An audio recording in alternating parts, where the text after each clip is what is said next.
clarification offered by the chairman of Agricultural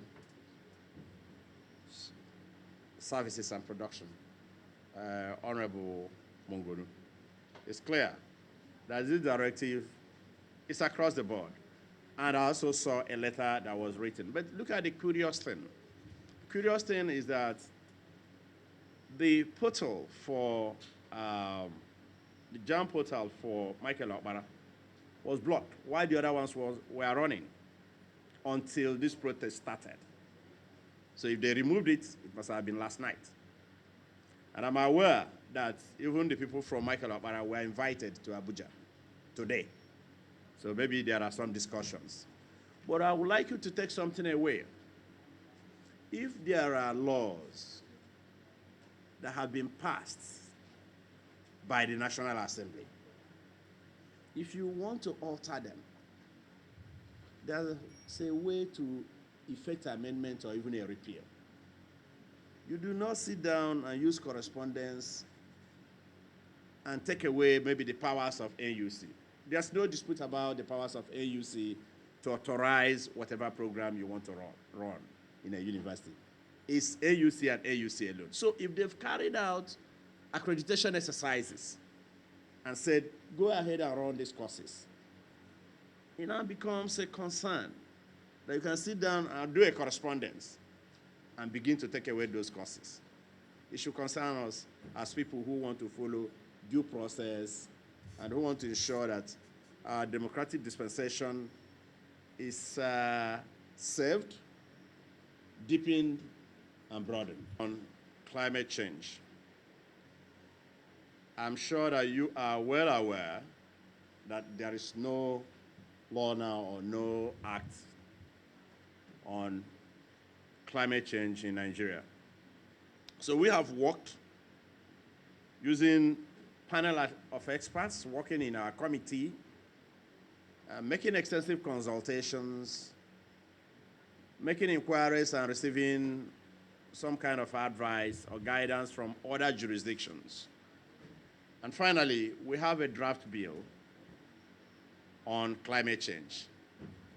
And that bill is receiving the attention of the leadership of the National Assembly.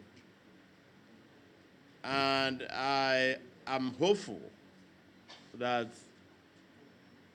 before the end of this month, the bill will go through its first reading. And the leadership of the National Assembly, represented by the chairman and President of the Senate of the Federal Republic of Nigeria, Senator Dr. Bukola Saraki, CON, and Right Honorable Yakubu Dogara. They, both of them, are united in their resolve to ensure that issues of climate change are handled with the seriousness that it deserves. That's one. And then two, that we work very hard to ensure that we have a bill and eventually an act in this respect. So that's why they've received these bills and they've passed them on for proper review before they are listed for first reading. But today, we have finished with the draft, and I know that in no time, you hear the first reading of that bill on the floor of the two chambers, not just the House of Representatives alone. On the issue of what other agencies of government, what they are doing and what they are not doing, you know that right here within this complex, we talk about one arm of government, which is the legislature.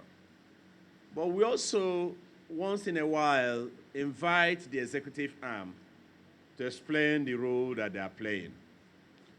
The appropriate committees on this issue, I understand, are working to ensure that they engage the other sectors and the other segments of the executive to be able to elicit proper responses on what they have done or what they are planning to do. That's where we are on that. And what we need to do with regards to educate people on the dangers of some of the actions, how they handle things, and how they react to the environment, and the things we need to do so as to safeguard the environment for ourselves and for future generations.